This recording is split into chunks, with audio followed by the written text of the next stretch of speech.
വർദ്ധിച്ചുവരുന്ന വൈദ്യുതി നിരക്കുകളിൽ നിന്ന് സാധാരണക്കാർക്ക് ആശ്വാസം നൽകാനും പുനരുപയോഗ ഊർജ ഉപയോഗം വർദ്ധിപ്പിക്കാനുമായി കേന്ദ്ര സർക്കാർ നടപ്പിലാക്കുന്ന PM സൂര്യാഘർ മുഫ്ത് ബിജ്ലി യോജന പദ്ധതിക്ക് രാജ്യത്ത് മികച്ച പ്രതികരണം.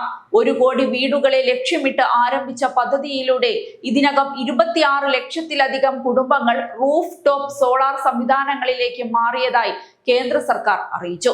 പദ്ധതിയുടെ പ്രധാന ആകർഷണം പ്രതിമാസം 300 യൂണിറ്റ് വരെ വൈദ്യുതി സൗജന്യമായി ലഭിക്കുമെന്നതാണ്. വീടുകളുടെ മേൽക്കൂരയിൽ സോളാർ പാനലുകൾ സ്ഥാപിക്കുന്നവർക്ക് കേന്ദ്ര സർക്കാർ സബ്സിഡിയും നൽകുന്നുണ്ട്. അപേക്ഷ അംഗീകരിച്ചതിന് ശേഷം സബ്സിഡി തുക നേരിട്ട് ബാങ്ക് അക്കൗണ്ടിലേക്ക് ലഭിക്കും. പ്രതിമാസ വൈദ്യുതി ഉപയോഗത്തെ അടിസ്ഥാനമാക്കിയാണ് സബ്സിഡി നിശ്ചയിക്കുന്നത്. 150 യൂണിറ്റിൽ താഴെ ഉപയോഗമുള്ള വീടുകൾക്ക് 30,000 മുതൽ 60,000 രൂപ വരെയും 150 മുതൽ 300 യൂണിറ്റ് വരെ ഉപയോഗമുള്ളവർക്ക് 60,000 മുതൽ 78,000 രൂപ വരെയും സബ്സിഡി ലഭിക്കും.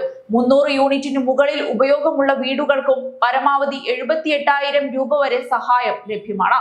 കൂടാതെ വീട്ടിലെ ആവശ്യത്തിന് ശേഷം ശേഷിക്കുന്ന വൈദ്യുതി നെറ്റ് മീറ്ററിംഗ് സംവിധാനത്തിലൂടെ ഗ്രിഡിലേക്ക് നൽകാനും അതുവഴി അധിക വരുമാനം നേടാനും ഉപഭോക്താക്കൾക്ക് സാധിക്കും.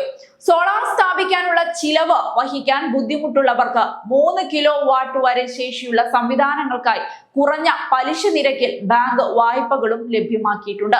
ഇന്ത്യൻ പൗരത്വമുള്ള സ്വന്തം വീടും സജീവ വൈദ്യുതി കണക്ഷനും ഉള്ളവർക്ക് പദ്ധതിയിലേക്ക് അപേക്ഷിക്കാം. അപേക്ഷാ നടപടികൾ പൂർണ്ണമായും ഓൺലൈനാണ്. ഔദ്യോഗിക പോർട്ടലിൽ രജിസ്റ്റർ ചെയ്ത് ആവശ്യമായ അനുമതികൾ നേടിയ ശേഷം അംഗീകൃത വെണ്ടർമാർ മുഖേന സോളാർ സംവിധാനം സ്ഥാപിക്കാവുന്നതാണ്. വൈദ്യുതി ബിൽ കുറയ്ക്കാനും പരിസ്ഥിതി സൗഹൃദ ഊർജത്തിലേക്ക് മാറാനും ആഗ്രഹിക്കുന്ന കുടുംബങ്ങൾക്ക് ഈ പദ്ധതി വലിയ അവസരമായാണ് വിലയിരുത്തപ്പെടുന്നത്.